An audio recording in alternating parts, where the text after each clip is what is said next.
Good afternoon, one and all. I'm your host for this video, Doodleman149, and today we'll finally be taking a look at the last shotgun available to us in Modern Warfare, the JAK-12. Basically, being the AA-12 automatic shotgun, this weapon spams out 12 gauge rounds at a relatively blistering, fully automatic rate of fire of about 300 rounds per minute. This puts the fire rate right around where the Origin 12 sits, except this weapon requires even less skill in that you literally only need to pull and hold the trigger as opposed to pulling it multiple times.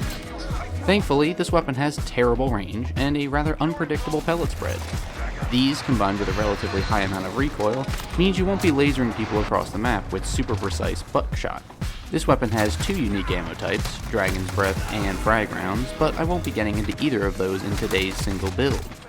Before I wrap up the shotgun category, I'd just like to make a small announcement that, based off of Crazy Stupid Gamer's comment a while back, I will be doing my best to make a MAC-10 and a DMR-14 gun workshop in the near future. I struggle with Cold War for a number of reasons, but I'm sure you all know at least one of them by now. Now let's hop right into this spam cannon and tell you one of the most effective builds for it. F is for fungus and other types of mold that you could equate to this unpleasant build for the JAK-12. For the barrel, I've gone with the ZLR J2800 Influx to increase our effective range a decent bit, while also tightening up our pellet spread. Next up is the 5mW laser to keep our hipfire extremely tight while also boosting our sprint out speed.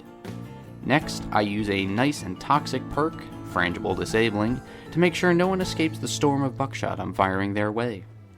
Next is Stippled Grip to further boost our sprint out time, letting us hip fire even sooner. And I round this variant off with the 20-round drum magazine for even more spam power.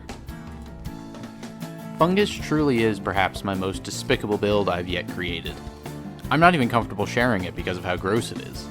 The barrel works wonderfully to make our shots extremely accurate, allowing for more consistent 1 to 2 shot kills. The 5mW laser and stippled grip tape help even more in this department since we primarily won't be ADSing anyway. Combining the hipfire tightening with the tighter pellet spread makes for a grossly effective hipfiring machine. Frangible Disabling is a perk that I've never used before, but I've noticed the effects when it's used against me. What it essentially does is if you hit your enemy's legs, which is bound to happen while hipfiring, the enemy will get a short stun effect on their screen, throwing off their aim a little and severely slowing down their movement speed. This basically traps whomever you're fighting in a range where the JAK-12 is basically unrivaled. This is an easy way to get people to rage quit on shipment so that your buddy can hop in. The 20-round drum magazines seem like a necessity given the fire rate of the weapon, and the fact that every kill will basically require 2 to 3 shots per kill just to be safe. It does reduce your movement speed by a good amount, but by more than doubling your ammunition, it seems more than worth it. Fungus, just like my spammer build, see the link below for that, is dominant in standard multiplayer and certain situations in Warzone. It does, however, still struggle in ground war. If you recall from my Origin 12 video, I called that weapon the most desperate of weapons. That was, of course, before I had created this monstrosity. Fungus is just an unpleasant build for all parties involved. Those on the receiving end will hate you for being a scuzz bucket. Your team will probably feel the same way about you despite the amount of kills you rack up, and you as the user should also feel some sort of regret or concern for your soul if you choose to use this weapon in general. While it's not nearly as strong as it was at launch, it's still a nasty choice for CQC combat, and it's not a weapon I respect in the slightest.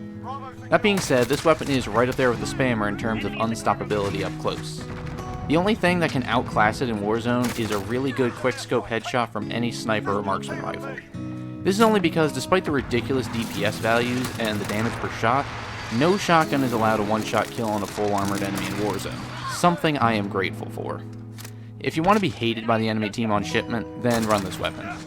If you want to be hated by your team on any other map because you chose a very niche weapon, then use this weapon. Basically, no one will be happy with you if you use this, unless you're some kind of sadist.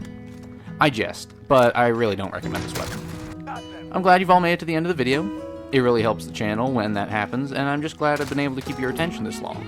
Makes me feel like I'm doing something right. I appreciate every single one of you, and I'm glad you decided to give me some of your time, both now and over these past few months. Even if you're new, I appreciate you all the same. I hope you're all having a good afternoon. I hope your week is going well too. This has been your friendly neighborhood Doodleman149. I look forward to seeing you next time, and I will see you later.